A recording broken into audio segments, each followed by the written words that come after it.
Hello everyone, the Popcorn Anatomy. A long time ago, I promised my 80-something subscribers that I had at the moment that I would make a video compiling the 5 most interesting Star Wars theories you will ever hear, and then I never did it. So here goes nothing. I have come to keep my promise and fulfill my duty to you before you go watch Rogue One on December 17th. If you haven't watched my video on the top 5 craziest Star Wars theories you will ever hear, you might want to watch it now. Otherwise, let's get started. Back to my regular voice. Now, in that last Star Wars video, I kinda established that more often than not, the fan theories you read or watch online for the Star Wars series in particular tend to be really bad, holding no real evidence and created just so that its authors can go viral. Usually, people just make up something crazy like, "Oh my god, Snoke is Yoda!"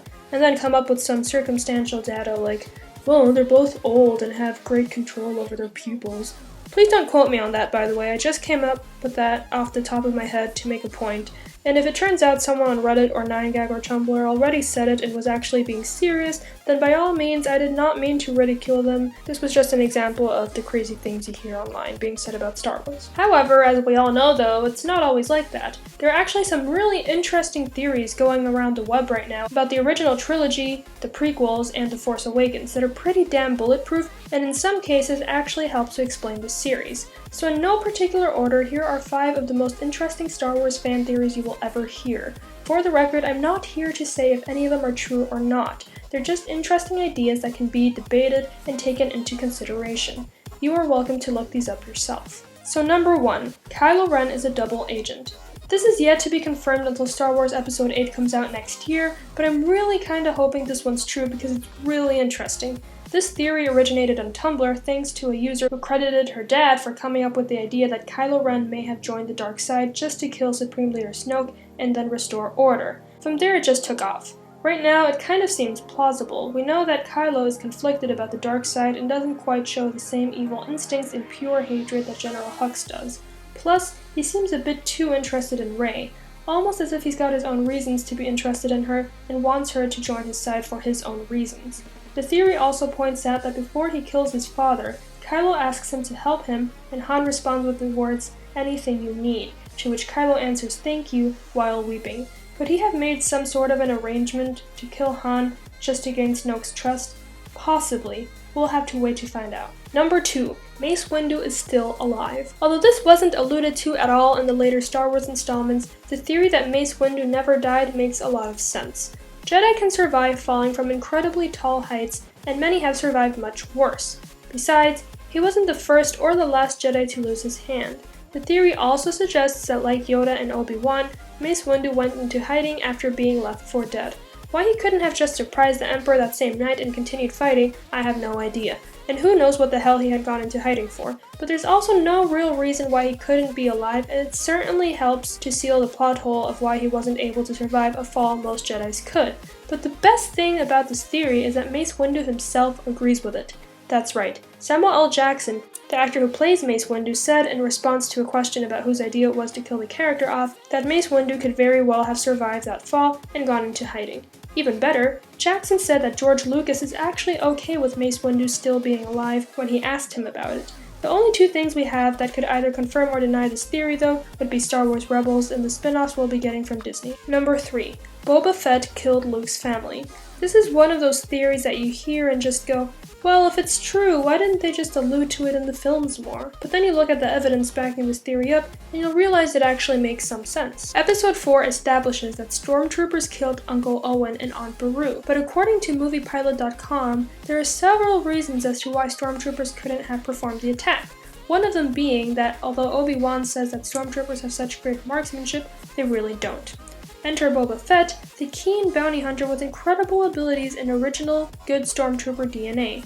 Plus, being a bounty hunter, he had reason to catch the droids in exchange for money, and frame Tusken Raiders to get his competition off the map.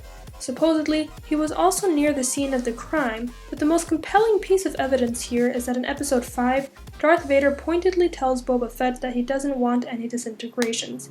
Why would he be saying that if Boba hadn't already disintegrated people before? Uncle Owen and Aunt Beru were disintegrated. Coincidence? Maybe not. Number 4. Darth Vader never screamed the word no. This is perhaps the saddest Star Wars theory ever thought out. Let's talk about the prequels a little bit first though.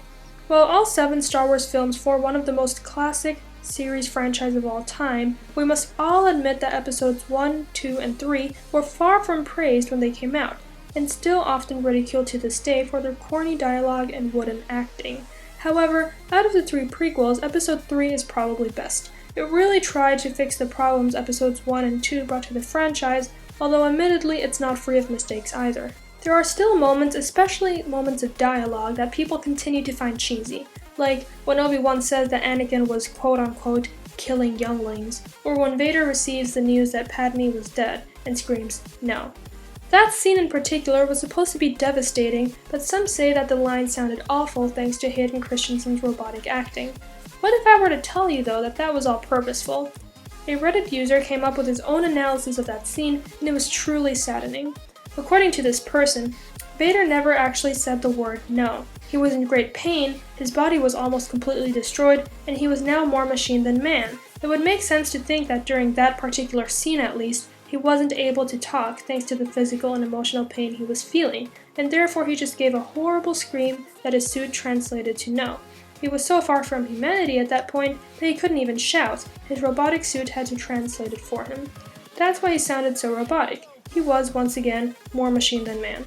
Of course, if this theory is any true at all, Vader does eventually talk to Luke without the mask in episode 6, meaning it's not like he can't talk at all. But let's remember that during this scene in particular at least, Vader was still pretty fresh from the accident that took most of his limbs, so it's reasonable to think that at that point, he couldn't formulate words and his suit might be translating his thoughts.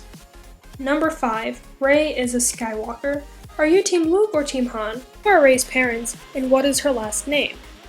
Before The Force Awakens came out last year, fans speculated that she was Han's daughter, making her a Skywalker, but from her mother's side. People thought, before they saw the movie obviously, that Rey and Kylo would have some sort of resemblance to Jaina and Jacen, Han and Leia's twins in the Young Jedi Knight series.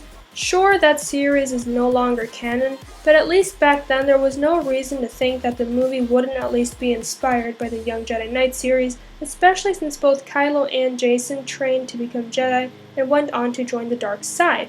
However, when that movie came out and people actually saw it, it began to look more like she was Luke's daughter and not Han's, mostly because of things like the lightsaber flashbacks and the fact that her past seems to allude to Luke's so much.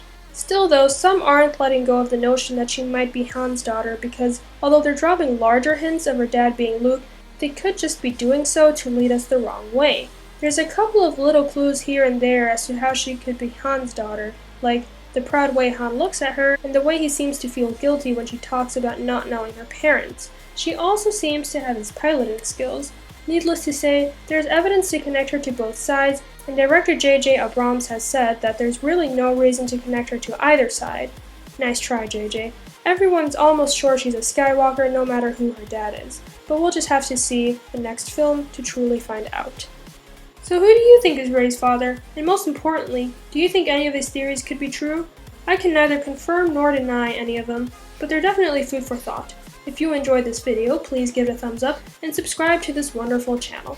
I try to post new videos every week. I can't say I'm successful at it, I'm a very busy woman, but I try, so if you want more news, theories, and analysis on your favorite shows and movies, don't hesitate to tell me below what you want me to talk about next. Speaking of, I had someone tell me last time that I should make a theory about Harry Potter, so that is actually in the works right now. Other than that, this video is coming to a close right now, and I would like to thank everyone for watching and wish you all a beautiful life.